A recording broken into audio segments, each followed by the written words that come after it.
Welcome and good morning and good afternoon, everyone from wherever you are joining us today. My name is Paola Castañeda, and I'm an officer at the ICLEI World Secretariat. And today I will be your moderator. So we are really excited to have you all here today for our webinar from pilot to practice, global lessons on reusable packaging, which, by the way, this panel today is led by women, which are like the panelists today, which makes me really happy to share this space with these five amazing women that will be guiding us, who are experts in this topic, and we will be sharing some of the insights. Also, just to mention that this project, the Circular Cities Lab project, CCL, is also aiming to empower women in the business, and it's a empowerment of the females in this field. So as we all know, that cities are not only localities of consumption and waste production, but they are also engines of innovation. They are unlikely positioned to create enable environments like for reusable practice and cooperate with stakeholders like businesses or citizens to pilot new systems that later can be scaled. This is why today the aim of this panel is to host a discussion which is directly enabled through to the practitioners from cities, but also from the business side, and talk about more the benefits of reusable packaging systems, but also the challenges, and of course, the scalability and transference of those practices. So before starting, I would just want to go really quickly through the housekeeping rules and the agenda. So for the housekeeping rules, this webinar is being recorded for future references and will be available in the Circular's website later. Then we also have, this is a hybrid webinar, so we have online participants and on-site participants. So we will have a Q&A session after the discussion. So if you have any question and you are on site, please raise your hand and we will there will be someone from the ICLEI Africa team who can give you a microphone for the question. And if you are joining us online, please feel free to use the chat for placing your question, and then it will be answered after the discussion. Finally, just to remind you, let's create a safe space to discuss freely and respect each other. So with that said, I will go really quickly to the agenda for today. So we will have the opening and welcoming given by me, and then I will be the moderator of this panel. We have five amazing female speakers from Colombia to South Africa to Albania. So we will be having their best insights on reusable packaging. So with that said, I will go and introduce the speakers for today. I'm really, as I said, this is a panel led by women, so I'm really happy, and this is really inspiring and wonderful to share this space and share also the knowledge with all of you. So welcome all. So our first speaker is Sara Restrepo Aristizabal, excuse me, from the city of Medellin. Sara is a public sector professional with a strong commitment to sustainable urban development and inclusive innovation. She currently serves as an environmental secretariat professional at the Mayor's Office of Medellin, where she contributes to strategic initiatives that promote circular economy models, gender equity, and collaborative governance.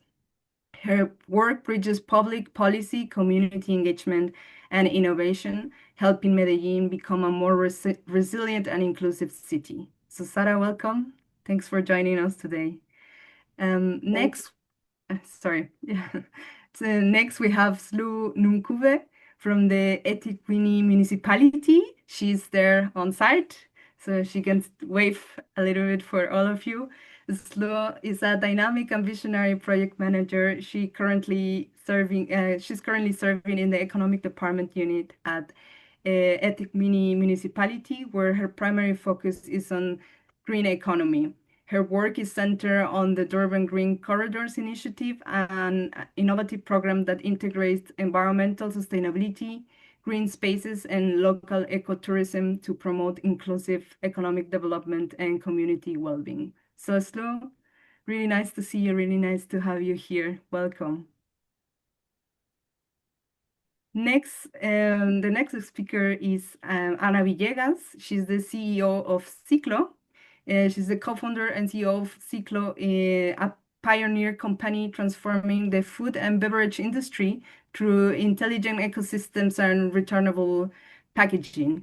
With a background in sustainability technology and operational excellence, Ana leads initiatives to eliminate single-use packaging waste by integrating IoT traceability, scalable SaaS platforms, and innovative return models in urban, educational, and corporate environments. Welcome, Anna. It's really nice to see you again and to have you here. Our fourth speaker for today is Ermonela Colesi. She has a background in business administration, works at the intersection of finance and cultural projects operation, and over the past 3 years, she has led the implementation of Barefoot Festival, um, transforming into a growing example of sustainable festivals practice in Albania. Her responsibilities span budgeting, logistics, and end-to-end operational coordination, always with a focus on integrating circular economy principles. So, Hermonela, really happy to have you here. Welcome to this panel. And our fifth and last speaker who's joining the panel is the wonderful Josephine Katumba. She is a property leader in sustainable retail and food systems transformation across Africa. She's currently the head of operations at Jiwolisa, a community center retail initiative working across South African townships to achieve food security, community empowerment, and environmental sustainability through a refill and reuse model. So, Josephine, really nice to see you. Happy to have you there. She's also joining us in person today. So, with that said, I would like to start the discussion. So, with the questions, and I would like to start with you, Anna. So, Anna, from a business operations perspective, what innovative packaging design or logistic decisions have been most critical to success of your to the success of your reusable model, and what have been some of the challenges that you have encountered? Thank you, Paola. Well, because we are a tech-first startup and we were meant to develop technology to make reuse scalable, at the beginning, we start using apps. And what we have quickly realized is that app solutions are not so scalable as we thought. They demand a high barrier for users to download it and register. And also they are not so flexible in the backend of the administrator of the solution, because reusable operations differ from each other. They have different timing for the returnable to be accomplished, for example, or they have different types of tags to carry the unique ID, different types of packaging also, and a lot of parameters that must be considered in each of the operation solutions. And this is when we realize a software as a service that could offer these parameterizable and flexible solutions will help develop owned operators, self-serviced by them, so we can scale reuse faster and not always waiting for a reusable operator to become part of the solution to begin this transformation. So mainly changing from apps to a software that is flexible is our main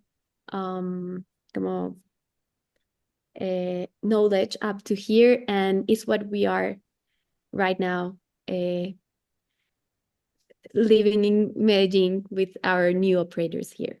Yes. Perfect, Anna. Thank you. And following this line in Medellin, Sara, I would like to ask you, building from a city viewpoint, how does Medellin support innovation in the private sector? And what is the approach to help the private sector to overcome these challenges it encounters when implementing these reusable solutions, some of them Anna mentioned? Okay, so to answer this question, I like to begin by providing a brief context about Medellin. It is the second largest city in Colombia, and since 2023, it has been officially designated as a district of science, technology, and innovation. While these fields have historically been associated with the global north, we believe our city holds a great potential to foster development in these areas, and importantly, to enhance the quality of the life of our citizens. And these designations allows to develop strategies that support, drive, and promote innovative companies. One of the key strategic areas identified is sustainability, where circular economy plays a central role. In this regard, our most pressing challenge is closing material loops. And, and reuse has become a fundamental approach to reducing waste, especially plastic waste. I will say we are taking the first steps in understanding our needs, identifying the barriers we must overcome, and recognizing also the strengths we already possess. I also like to take this opportunity to thank Circular City Labs for their support in accelerating this journey through the implementation of pilot projects as the one we have with Ciclo, and also with the roadmap for reuse that it has some recommendations for integrating reuse in our public policy of circular economy.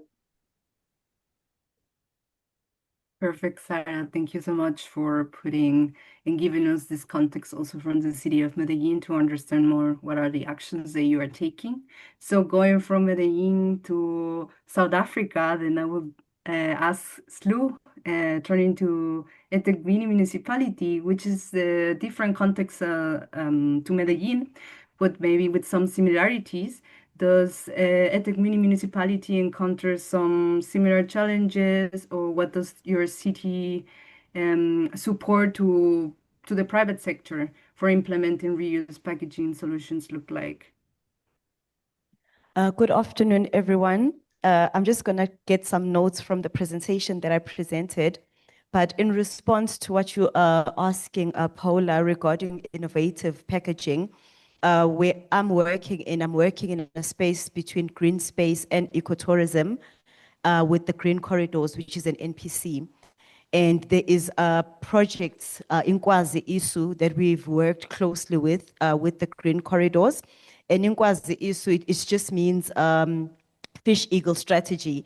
So that's the main project that I'm going to be citing, especially when we're looking at reuse and repackaging of the plastic containers. So in response to innovative packaging, we can look at businesses and municipalities exploring multi-packaging models. And this is done through reaching out to closed loop logistics. eThekwini as a municipality is very well known for its events. We've got big gospel events that happen at ICC, the Greyville Racecourse as the Durban July, the soccer stadiums, Mabita, the rugby stadiums. So there's a lot of eventing that happens in eThekwini. And from those events, we really do see a lot of single use and plastic that could be repurposed and reused being generated. So as part of the project with Green Corridors, we've engaged businesses, especially the closed loop logistic businesses for beverages and food delivery systems to say, is there any way that this use in this event can be reused, can be recycled, cleaned, to meet the health standards and bring it there. And hopefully soon we will be able to give you feedback on how that is going. And maybe another one that I can maybe cite that is giving us positive feedback also is the partnerships, the public-private partnerships that we have. So the collaboration between the eThekwini municipality and the private sector within the space of eThekwini, the Chamber of Commerce, all these other private spaces have enabled infrastructure development for collection, sorting, redistribution, and reusing packaging. So that's another element that I see is working fine within the space of eThekwini. Thank you. Thank you so much, Lou, for giving us this in-depth of how is like eThekwini working and the measures that you are implementing. I'm sure we'll come back to the part that you mentioned already on the stakeholder cooperation, which is like really important when it comes to make these measures scalable. And then staying also in the same region, we have Josephine, which I would like to ask you. Your company, it's about 600 kilometers away from eThekwini. There is a high level of similarities to what the metropolitan municipalities can do. So I would like to hear maybe from you, what would be the recommendations based on the recent challenge to support measures from the metros to better enable reusable packaging solutions in food and beverage industries? Do you mind repeating the question, please? Yeah. Can you hear me? Yes, I can hear you. So what would be your recommendations based on these challenges that maybe you are facing in your community? So to better enable reusable packaging solutions in the food and beverage industries? I think that's a really great question, because when we went into the reuse pilot, to be quite honest with you, one of the last considerations that we had was even going to local municipalities for any kind of support. And in a way, I think that as business, it's probably not the best thing to do, but I think there's just a narrative around that local municipality won't assist, or they're not on the same page as us. But I think the more we were in the pilot, and just even being in forums like this, we did learn that local municipalities are doing things and they are looking to assist. So it was really an eye-opener for us, instead of just like saying, they'll find us on the way. That's literally what we say. They'll find us on the way when they're ready. But I think that forums like ICLEI and what's being done with Circular City Labs is really helpful. And I think that, like you mentioned, the private-public partnerships are important to make it happen, because municipalities can't work on their own and we can't work on our own. And we really do need the support of municipalities if we really want to scale what it is that we're doing. We really can't do it on our own. And I think that municipalities have a certain level of influence that we might not have within communities. And it's something that really should be leveraged. Perfect. Thank you, Josephine, for your answer. And then I would like to then move to Albania with Ermonela. And Slo was mentioning that already touched a point on the cities that liking to host events. So Ermonela, I would like to ask you that your case, it's quite unique with the Barefoot Festival. So I would like to ask you, how did the reusable packaging system function during this festival, and what are the lessons that emerge from working in an event setting? Is it possible maybe to share some of the lessons that you encounter, and maybe also some of the challenges that you also had when implementing this? Cities will always host the events, and that's make the perfect testing ground for the new ideas. In our case, the Barefoot Festival, even though the event was cancelled in the middle due to the weather condition, we still managed to test the reusable packaging system. We distributed 50 cups and we take in return 49 cups. So it was a high return rate, which was very encouraging. Later, due to this was a very slow scale of people, we tested it in another bigger scale audience, about 850 people in Innovation Festival, and the rate dropped in 66%. That contrast gave us a very important lesson. What we learned is that the system itself works, but success depends heavily on three things: clarity, accessibility, and incentives. People need clear information on how to return, easy station return, and motivation beyond the awareness, like something reason to engage. The presence of trained volunteers, good signage, and a simple 3 steps process all made a difference. Looking forward, cities could help by providing shared washing and logistic infrastructure, a kind of backbone service that multiple the events we can use. That's how we move from one off pilot to a solution that normalize reuse. Thanks for clarifying that. And it's glad to hear that you were able to test this reusable solution, even though the weather condition was not the greatest. So now I would like to go to the second round of questions. So these are focusing more on partnerships and behavioral change. So I would like to come back to you, Slu. Were there any surprising results, maybe that you would like to share with the projects on the Itiwini municipality that are implemented when it comes to community engagement, or something that you would like to share in this precisely community engagement on the reuse? Was it easy to engage the community? Do you encounter some of the challenges? Okay, when it comes to community engagement and partnership, I think one example that comes to mind is that we do a lot of beach cleanups. We've got a couple of rivers that after each and every rain, after it rains, there's a lot of plastic that gets taken to the ocean. So we do have a lot of beach cleanups and along the coast. And we've got close to like 42 km of coastline. And the community will always come out. The community, regardless of the area, the race, they always come out. So there's a lot of community also volunteers in our database. So we've got like a fixed database that keeps on increasing of communities that when we share cleanup campaigns, they definitely come through. Not only are we focusing on cleaning the coastline, but even the rivers. You know, our river systems need a lot of cleaning because it's the rivers that take the plastic to the beach and the ocean. Another element maybe that I can touch on also when it comes to community engagement is education and awareness in schools and communities.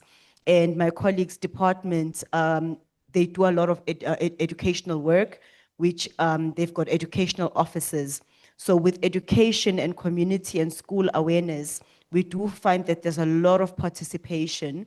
And with the programs that we also do, we try our level best to align them to environmental days of importance, like your Arbor Week, your Coastal Week, no plastic days. So those environmental days of importance, we will definitely have programs, and those programs are run in the communities, in the schools, in the community ecosystem that is available there, and the turnout is always good.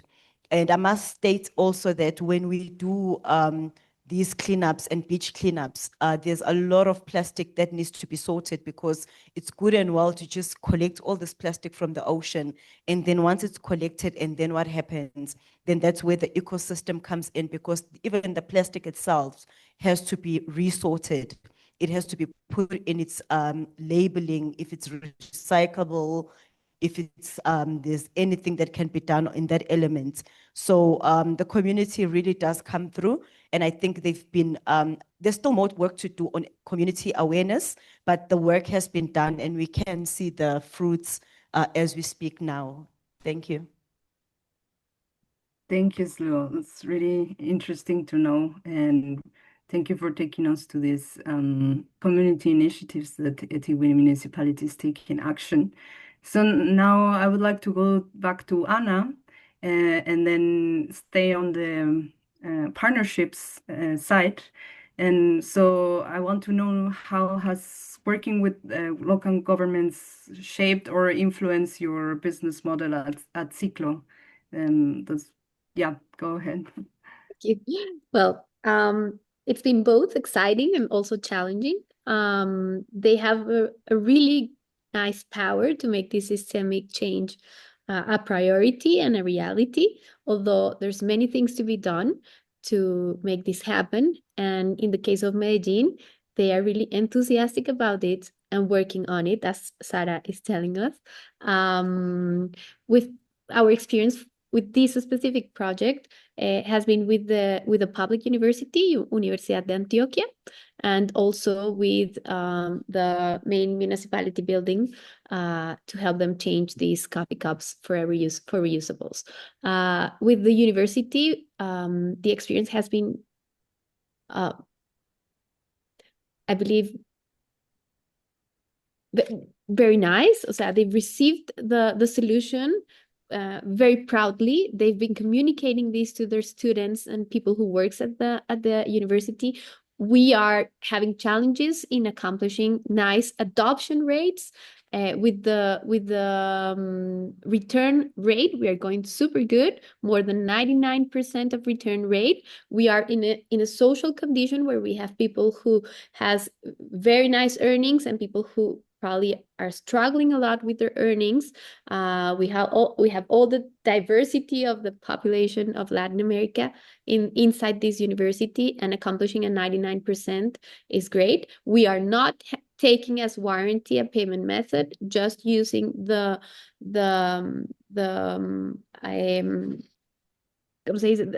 email of the university as a warranty, and still getting these super high return rates show us that people is receiving and understanding very well the solution. In the alcaldía, in the main building of the city, we are struggling a little bit, because what we choose with them to be the pilot is a place where the people who works there needs to take their coffee cups in an autonomous way. No one is giving them the cups. They are available inside the room. So this put a pressure on us to develop our two first machines. One, a dispenser that can deliver the cup when you show your digital passport, and then associated with your account, so we know who has the cups and make sure that is returning them and apply the correct incentives. And also a return bin that is also automated, so we can discard the packaging from the user accounts once they return it. So we are almost done with the machines. Still a few challenges in some communication electronic device inside of it, or a component. We think we will be able to place this on the go very soon, a few days or weeks. We need more. Don't know, because it's the first time we build these machines, but almost there. But this show us how important is their support to place reuse in upfront conversation, even over recycling, and realize the benefits of them, and making their people of the city realize how powerful is this solution in taking the problem of waste in a new scenario. So still many things to do. And also, according to contracts, for example, we are still in a pilot phase, and we want to move from pilot to implementation. And we have some challenges here, because the law right now in the buying processes of the city was built for a linear economy, not for a circular. So there's still challenges in changing a few norms inside it to make reusable service systems a provider. And well, I can talk a lot about this, and maybe in the final question I will give you a little bit more insights on how the cities can help us and governments in changing this behavior. Thank you. Thank you, Anna, and really looking forward to see how it goes with the machines later. Maybe you can maybe share some insights about it.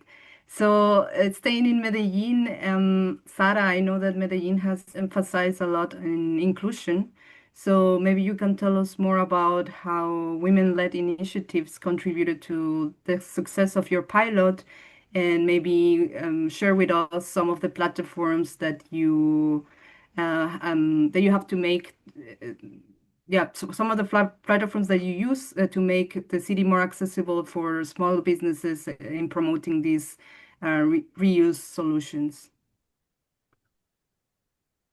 Okay, so, well, in my previous response, I mentioned that we have a public policy on circular economy, which we officially adopted this year. I like to emphasize that this policy aims to strengthen three key populations: women, youth, and professional recyclers. In the case of women, we believe that the transition to a circular economy is not only about closing loops of material or water or energy, but also about closing social gaps. If we are rethinking the way we do things in our city's economic model, we want that transformation to also reflect a new vision, one that contributes to real gender equity. Personally, I've been fortunate to work in a professional environment that is predominantly made up of women. And I can confidently say that qualities such as structure or agility or kindness or determination, just to name a few, are key to success of any project. This has certainly been the case in our experience with this pilot project and also the development of our roadmap for reuse. For example, as Anna was mentioning previously, it might be challenging, but she always provides solutions. So it's really valuable in that. Additionally, in the business part, I like to highlight that we have various programs that support sustainable businesses and ventures. These programs offer like technical guidance and provide, we call it capital semilla, it's like seed funding to help them grow. Initially, these programs didn't have a specific focus. Like any business that come to us, we provide this kind of technical guidance of seed funding. But this year we introduced like a sustainability lens. In the future, we hope to direct them to our ventures that offer a specific circular economy solutions, such as reuse. So we are like in this path. And I also want to recognize Ruta N, that is our institution that connects the city innovations ecosystem. Currently, together with Medellin's leading universities, Ruta N is working to find solution to major challenge of the city, with circular economy is identified as an strategic area. Perfect. Thank you, Sarah, for sharing this. And looking forward, maybe at the end, you can guide us a little bit more on how was the process on building the roadmap that Medellin has. So then moving a little bit back to the behavior. Hermonella, I would like to ask you maybe what types or kinds of communication strategies helped to shift participant behavior at the festivals from not using like a linear cup or disposable cup to accepting the use of reusable options. So if you can maybe share some of the insights or learnings that you had. Oh, we relied on visual cues, posters, and signages at bar, at return stations, showing the three steps process. We also used the direct engagement, volunteers explaining the system during cup handovers. Face-to-face contact proved critical in Albania, especially where this is kind of model very new. And also before and during the event, we also run digital campaigns, Instagram Reels, stories, highlights, and dedicated festival website with step-by-step instruction. That way, participants already knew what they expect in the festival. In a festival setting, people make quick decisions, so our message had to be very immediate and intuitive. So we try to be very clear on the message we wanted to give. Perfect. Thanks for sharing that. And then I would like to go to Josephine and maybe ask some similar questions, like how is you, Walisa, approaching the community, how you are shifting this behavior from making your consumers to opt to get more reusable packaging or to participate more in your refill system.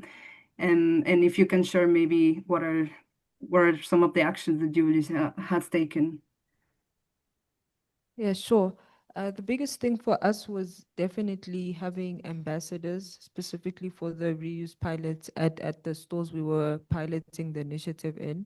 The ambassadors proved to be very beneficial just in terms of reminding customers and even educating customers on what it was that we were doing.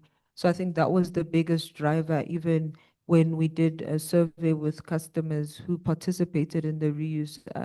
Many of them said that it was the ambassadors' encouragement and the reminder from the ambassadors in the stores that led them to participate in it.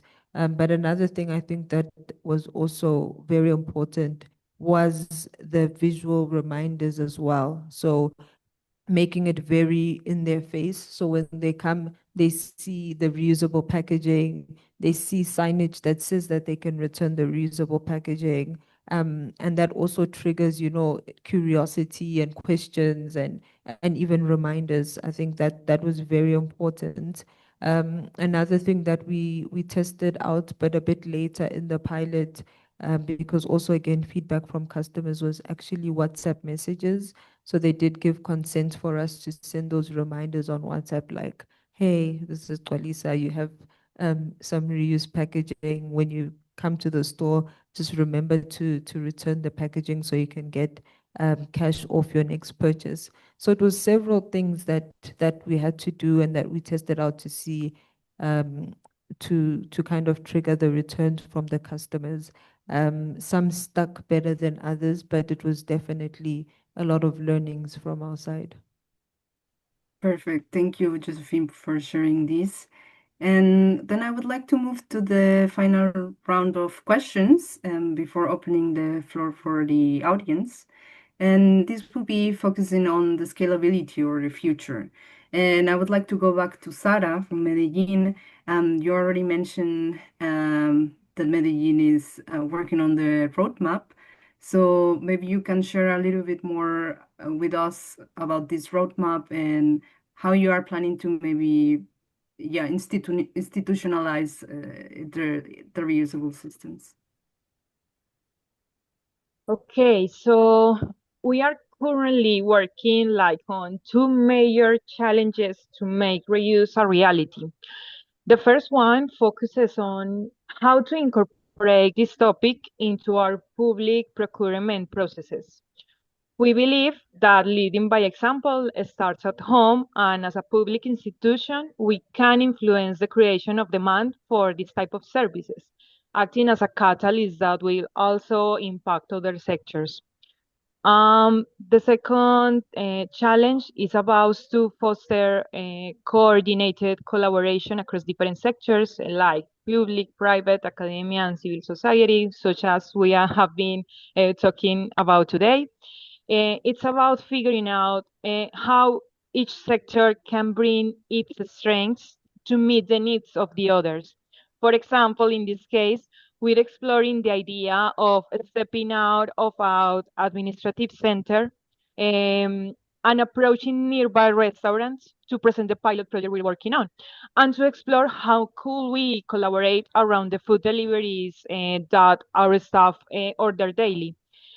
Of course, we have so many questions that arise, such as where will the containers be washed, and what will the collection logistics look like, or what space will each restaurant need to allocate, or how will customers be informed about this service?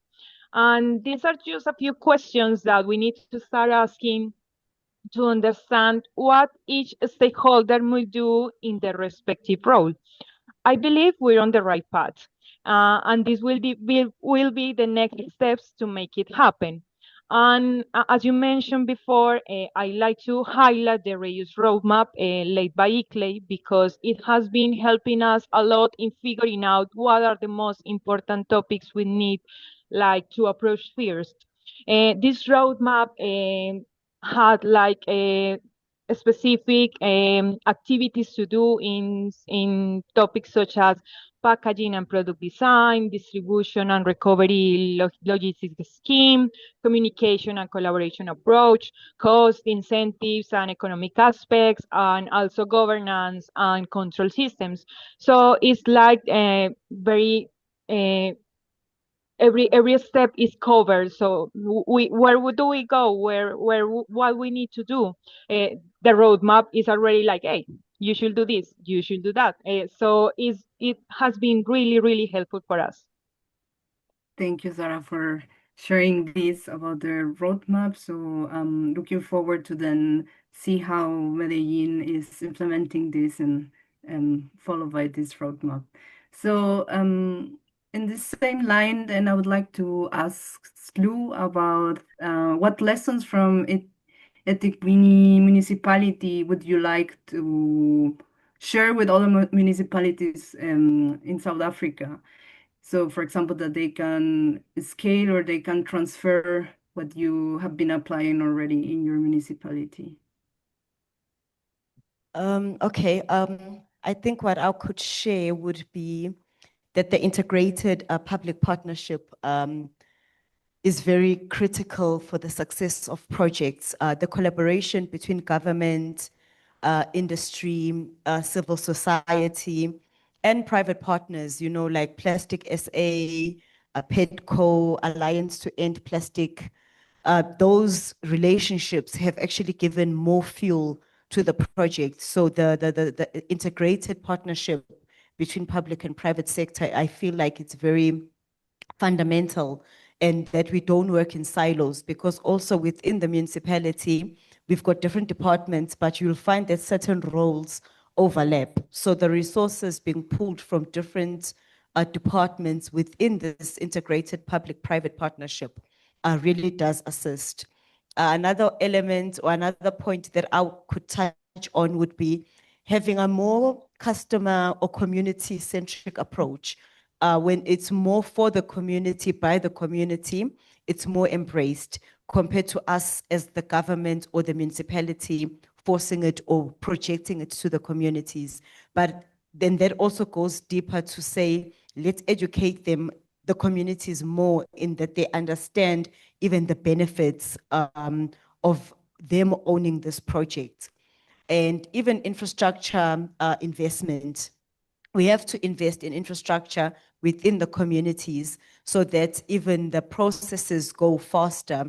And when we do invest in the community, I think that is when we will definitely even see more returns on what is happening on the ground. So I think those will be my contribution: the integrated public-private partnerships, the community-centric approach, and infrastructure investment. Thank you. Thank you, Slu. Really critical points that you touch here, and I think really important for, as you say, to make this reusable packaging systems implementation happen. And following a little bit this line, I would like to ask Anna about the support mechanisms, either financial policy or otherwise, or others that you think that would help better to scale your reusable model in your business in the case of Ciclo. Thank you, Paola, because we've been already 4 years, a little bit more, working around reuse. We have collected a lot of ideas to make this happen, and they go obviously around policy and incentives. And we are also working with the Ministry of Environment here in Colombia, and I will like to invite also Sara to this conversation because she has now a very clear roadmap on how to go. But I would like to highlight a few of our recommendations as a reusable operator opening a new space in our country. And the first of it is to prioritize reuse over other waste solutions, especially for packaging. Reuse has been invisible inside the norm, and someone explained me it was because it's the way to go. But when you invisible this as a solution, no one takes care of it, and most of the efforts are placed over recycling or other solutions like bioplastics or others that are for sure not the way to go, just a part of the loop, but not the way to really find a solution for this problem. Then to establish clear goals in a timeline as a country, as a municipality, so everyone can move towards this change. If you don't have goals, this will stay invisible, and it will never take from pilots to implementation because no one needs to accomplish anything. So it's super important to have this in mind. Also to build some standards for reuse about cleaning, logistics, all what we have said right now. There's some organizations around the world that are working on this. We can also take their knowledge and their the roadmap that they have already created and the minimum standards, such as PR3, probably take their knowledge and just bring it here and make it in a Colombian way, and then develop obviously incentives such as taxes or I don't know, any other benefits they can bring us. I have many ideas, but I will spend a lot of time right now in telling these, but yes, for sure. Then there's a need to clarify the language about reuse. Reuse is a word that has been used also by recyclers. So we have to really careful with this. So communities can start identifying reuse as a complete different behavior than recycling, no? And this means bringing a color for reuse, an icon for reuse, and the correct words for reuse, so we can find it consistently over norms, laws, and also the implementations. There's a really need for education about reuse inside governments and also inside the educational world, from kids to college, universities, and then prioritizing again reuse over the other solutions, defining some indicators on how are we going to measure reuse efficiencies, because it's very easy to greenwash around reuse too. You can just bring up a reusable cup and say you are reuse and you are not a reusable system, so you are using more material than before, for example. So be very careful with this and having these indicators clear in the norm. And finally, yes, bring in resources for reuse. Thank you for this seed funding that Medellin is offering. We really need it. Reuse at the beginning is more expensive than any other packaging solution. So it's super important to help us so we can reach this scale. And this is when reuse becomes also financially viable. And finally, yes, we have to empower this infrastructure for reuse, as someone else said, washing stations and everything, although the cities already have a lot of this infrastructure, but it's not in service of reuse. So we can also articulate what is already available in cities to work for reuse. This is one of my ideas too. And finally, in Colombia specifically, to be careful and really take care about enabling refill. It's not only about return, but refill too. And in Colombia, we have a real block over refill, and it has to do with a correspondence on who is responsible for the sanitization of this packaging. And I believe it has something to do with some Pacto Andino, something around the region that we need to really solve. so we can empower refill too. And well, I have many more ideas, but this is mainly the big chapters of it. Thank you. Thank you, Anna, for sharing your big ideas. I think you surely touched some of tipping points there that the municipalities and also other stakeholders involved should also consider for future implementation. Then Oh, I Paola, yes, can I say something else that I yeah, missed? sure, yeah, sure, go ahead. How important traceability is around this. We are now struggling with traceability inside recycling solutions. We can build reuse with traceability since the beginning, digital passports, and really showing the benefits of it in a transparent way also is something that can be written in the law and specified to build something better than what we learned from recycling. Thank you. Perfect. That's a very powerful closing. Anna, thank you. Thank you for sharing your ideas. And I would like to then continue and go with Hermonella and then ask her, do you see like potential for the reuse system that you tested in Albania to be replicated in other festivals or cultural events in your region or even other parts of the world as well? Yes, that's our goal, in fact, in the future. The model is very flexible. The system is very flexible to adapt to different contexts, starting from big musical festivals to small community events.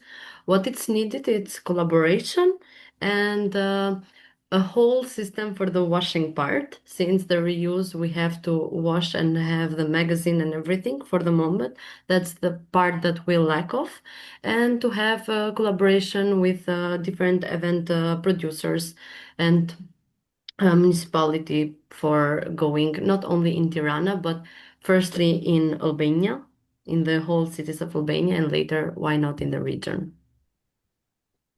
Perfect, Emunela. Thanks for sharing this. And then I would also like to hear a little bit from Josephine about this. Is Julissa having a plan to maybe expand to another different other municipalities, or how do you see these reuse models like yours integrating in existing already waste collection and management systems? It's funny, we got that question this morning as well. So we definitely do see a need for what we're doing in other municipalities across the country. I think there's an overwhelming demand for what we're doing. I think it's just a matter of time. And, you know, even with this pilot that we just did, I think the learnings from it really helped us for when we do scale. I think we've got some really good learnings that will go into other municipalities with, and obviously there will probably be some areas that will need to be adapted, but I think that we've already got a solid foundation with the work that we've done in Johannesburg, and we definitely do see ourselves doing this work in other municipalities across the country. And in terms of your question with integrating with waste management, was it that you said? I Yes, think, correct. yeah, you know, Slu mentioned something interesting about partnerships, and there's just so many people out there doing a lot of great things, and some things don't even need to be reinvented. I think it's just a matter of, you know, how making it work for different contexts. But we definitely do think that it is possible to integrate in some way. I don't know how, but because there's so many organizations and even municipalities doing great work, and I think Anna mentioned there's even infrastructure out there that already exists. It's just finding a way of collaborating instead of trying to reinvent the wheel, but rather working with others to make reuse bigger in municipalities. Thank you, Josephine, for sharing this. And it's curious that somebody else has this in the morning, so good to know. Just to close this panel, I would like to maybe ask each of the participants to have a small, brief reflection on what's the next step that you think is essential to move from a pilot phase to a long-term practice? So I will maybe start with Josephine, because you were the last one, so in person. So I think that's a really important question, because going into the pilot for us, we were very clear on the fact that we don't want to just do a pilot as a tick box exercise and, we one and done and we're cool. But we really wanted to integrate it into the model moving forward. So even given the fact now that the pilot is finished, with the learnings from the pilot, we've embedded reuse in our Qualisa model. Some things have obviously changed based on the learnings that we had from the pilot, but it was very important for us going into the pilot with the mindset that this has to be in the business moving forward. A lot of learnings came out of it, so we really were very intentional in ensuring that it was sustainable for the business. And I think with one advantage that we have with Qualisa was Qualisa already exists. There was already a customer base that was there. It was just certain changes that were made in the business model itself and certain shifts. But I think that foundation really, that was already there, really helped. And, we're just growing with it. And with the relationships that we've made through the pilot, with the learnings that we have through the pilot, we believe that it will grow from strength to strength in Qualisa. Perfect, Josephine. Thanks for sharing. So maybe, Stu, you want to also share your thoughts on what would you think is essential to move from piloting projects to a long-term practice? I think as a municipality, for us, it's mainly to create a conducive environment. And I'm speaking obviously biasly because eThekwini's vision for 2030 is to create to be a livable city by 2030, And for us to be a livable city, we have to create that sustainability or that environment so that pilots or Qualisas can happen. We have to create that space. We have to sit down in those meetings with private sectors. So for us, it is really mainly just to create that conducive environment and assist where we can with the resources that we do have. I do know that the perception is that from communities that once you've written a proposal to the municipality, definitely there's money, there's funding, you're gonna get funding, but that is not always the case, And with partners, private partners, you see a lot of improvement. So even awareness to the communities that it's not only the government who has these funds, the private sector actually also has funds to create this platform and to enable the environment to assist within the communities. Because maybe just even make another example with the Green Corridors NPC that I work with also, they get funding from the municipality.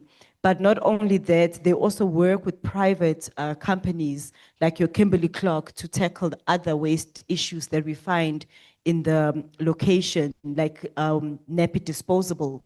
So with Kimberly-Clark coming into the picture, they dealing with the nappies. It's a seamless conversation because Kimberly-Clark knows exactly what they put in the nappies, what materials they go in there, and how best moving forward, because the problem is increasing on how do we dispose of. So I would just say for us as government to create a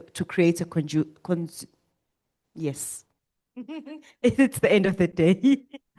The English data has run out.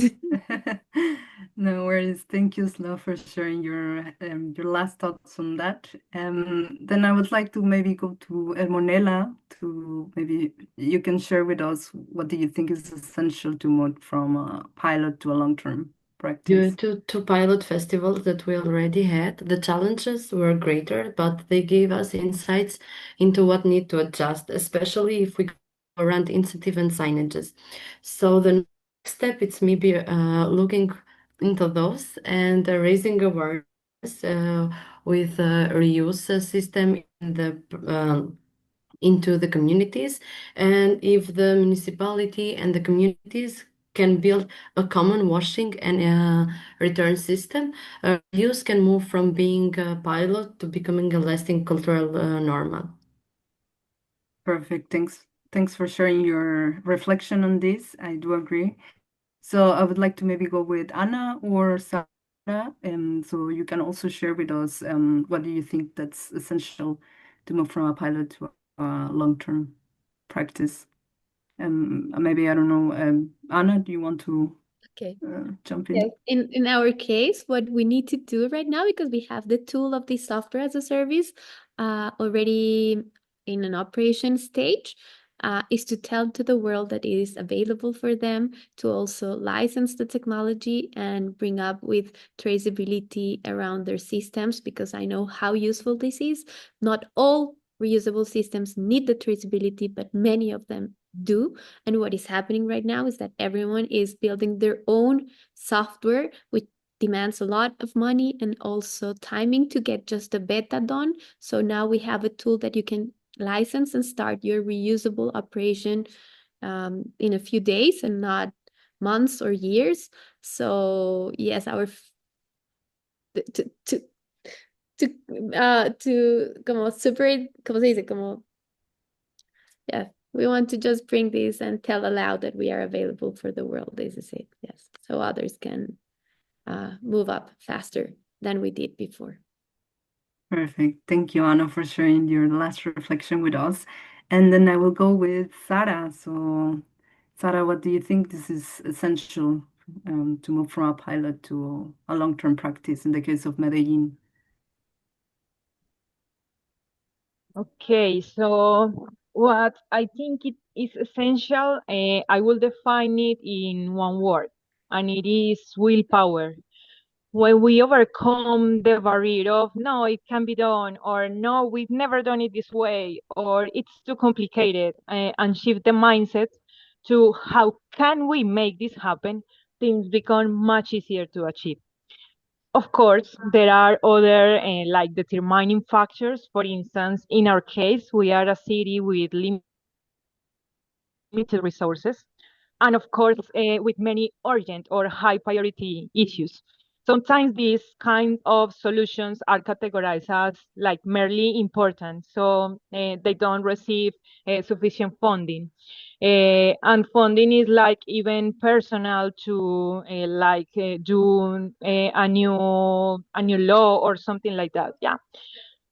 So I believe, however, that willpower, strong willpower, with that, it becomes so much easier to overcome the barriers that may arise.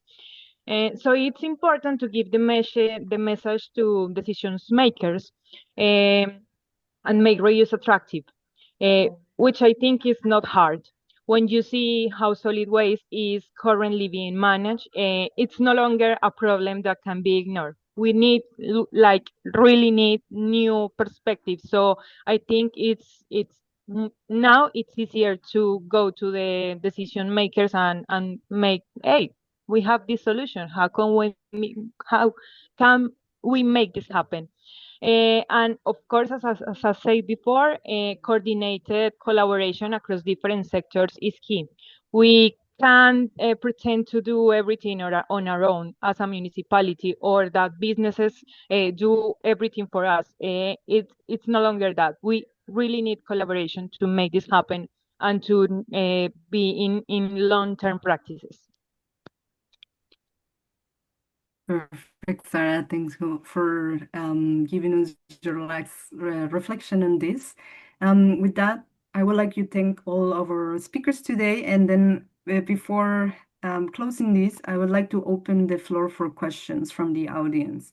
So either if you have online questions, you can post it in the chat, or if you're in person and somebody has any question.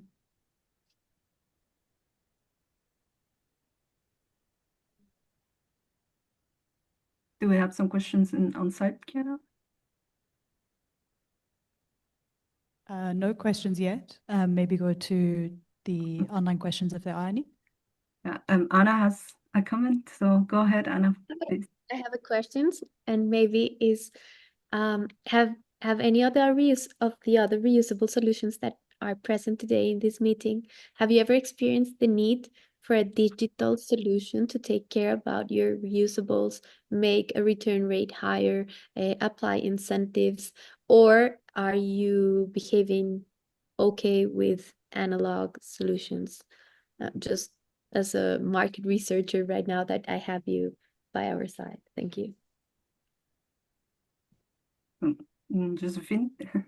Yeah, sure. I think one thing we realized was that a lot of the customers did say that reminders on, for example, WhatsApp was something that would be beneficial for them to bring back their reuse products.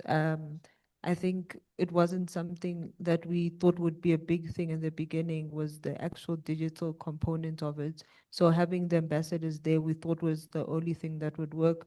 But I think definitely digital solutions would make somewhat of a difference, because I mean, people are on their phones the whole day. They interact a lot with their phones. A lot of their lives are on their phones. So I think that somehow integrating those digital solutions is something that can definitely strengthen the reuse. Thank you. Thank you, Josephine. Do you want to add something else, maybe Monella or someone else from the audience? No. Do we have any more questions on site? I don't see any questions here online. We have time for one more, maybe. No questions on site. As mentioned, we're at the end of a long day of workshops. So I think everyone is losing their English database, as colleague says, as Lou said. No worries. Yeah. Then just before giving you the word, Kiara, for closing, I would like to just let you know that if you are interested on learning more about the CCL project that it's also implemented by the GIZ, you can go in the Circular's website. Yeah, Kat is sharing the screen, so here you go. You can go to the Circular's website to find more information about the pilot projects. We also have some of the baseline analysis and some other publications about the portfolio of reusable packaging at events. And we are launching next week our reusable guide for cities. And so we will also have a webinar next week on Wednesday under the Daring Cities. You can also find more information through this QR code if you're interested. And yeah, if you're also interested on this publication, it will be available in our website also soon. So with that, I would just like to thank you for your attention to all the speakers, and then thanks for joining, and I give you the word to Kiara so she can do the closing of this panel and also for closing the day. Kiara, the floor is yours. Thank you so much, Paula. And thank you so much, colleagues who are online and everyone else watching. I can't see actually how many people are in attendance, but always exciting to have a hybrid event. We're covering 3 continents, which is always a feat and a remarkable point of technology that we can employ, which is to the point of Anna. I think that to close, both our long day of workshop here based in Johannesburg in South Africa, as well as this hybrid panel, I just wanted to touch on a few points that feel very salient and just call back to some of what lives on as a living resource on the ICLEI Circulars platform for the South Africa component of CCL as well, is that there's something really valuable in circular economy and reflecting on building on what we already know. And a colleague who unfortunately had to step out a little bit earlier said it really well, is that often, especially in the context of South Africa or Africa, and I'm sure the case in South America, is that there can be a call to go back to our roots. Reuse is something that we have familiarity with from when a lot of us were children. It's something that I remember. It's something that I'm sure was even more prevalent in our parents' generation. And just kind of re-engaging with something that feels novel now, but is actually quite intuitive and familiar when we really kind of integrated it back into our lives. I'm not sure who on the online platform mentioned it, but just the intention of prioritizing reuse, making sure that it's one of the first things that comes out of our mouths when we speak about circular economy, instead of relying on more downstream interventions like recycling or composting, really bringing reuse into the forefront of how we speak about circular economy and build our lexicons of both municipal service delivery, but also from a private sector idea of what the circular economy is. Really trying to make sure that we're moving beyond waste as something that's inevitable, something that we have to think about all the time, and trying to think about a more asset-based approach to circular economy that champions elements of dignity, like Josephina Quelisa is trying to do so. And I think that is embedded in some of the other solutions spoken about today as well. And then beyond just building on our roots or going back to what we know, is to really then reiterate the effort of employing a systems approach. And I think that the systems approach is often spoken about in a little bit of a technical way, but what I mean here is collaboration. That collaboration can look very human. It can look like participating in the type of workshops that we have today. It can look like public-private partnerships. It can look like a lot of different things. But I think that, again, calling back to something that was raised in person here today as well, is the intention of making sure that we are touching on all of the different R strategies at once. Again, making sure that reuse and the upstream interventions are championed and prioritized, but just recognizing that everything is interlinked. And I think that reuse is a really good example of that. It requires a lot of logistics and thought and effort and communication, but at the end of the day has this huge net positive purpose of making sure that people are able to access their needs in a way that maybe to some might seem slightly less convenient in other cases, but taking advantage of, I think it was, I'm not sure, Emonella maybe said it, that consumers often make really quick decisions. How can we make reuse the first decision or the quickest decision? And really trying to embed that in a lot of our thinking about circular economy as we move forward. And with that, happy to close our day, happy to close the panel. Thank you so much, Paula, for all the organizing that went into this, for colleagues here in the room today. Some of you flew from all over the country to be here, and we're hugely grateful for your participation and effort and thought and creativity. Colleagues online, the results and the outcome from our engagements here today, as well as the previous 3 workshops, are held on the ICLEI Circulars platform on the Mural board. It's a living resource, as I said, and please take advantage of it. I think there's a lot of really useful information there, also to do with labeling challenges that exist in South Africa as well. But yeah, thank you so much.